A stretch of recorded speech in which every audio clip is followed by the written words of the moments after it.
On November 4th, 2023, volleyball tryouts were just around the corner, and I asked my mom if I could go outside to practice for them. As she said yes, I grabbed my volleyball and ran downstairs.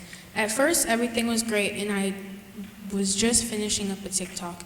As I was finishing up, my gut told me to just stop and just go inside, but my mind told me to keep going and add one more part to the video of me diving for the ball.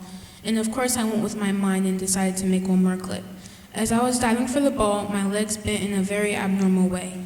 As the video cuts, I suddenly heard a snap in my leg.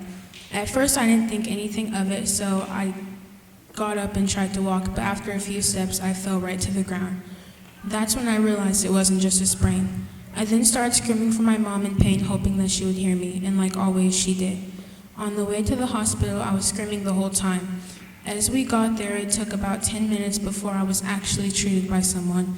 It came to the point where I was in so much pain, my body started going into shock, and I started shaking like crazy. I then found out that I broke my tibia and had to have a temporary cast put on. My mom was asking questions about surgery, but the doctor said I wasn't going to need it, so that's one less thing to worry about, right?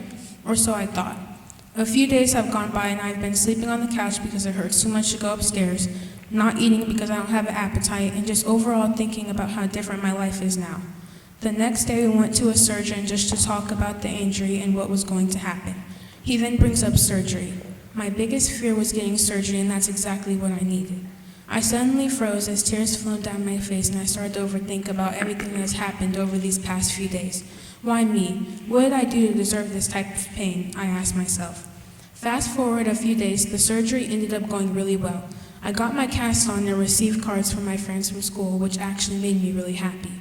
A few weeks later, I returned to school and got to see all the people who signed my locker.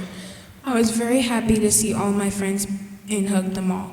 Some people were nice and some people had some really cruel jokes, but I shook them off. I then started therapy and got on the treadmill as I was pushed to get through it.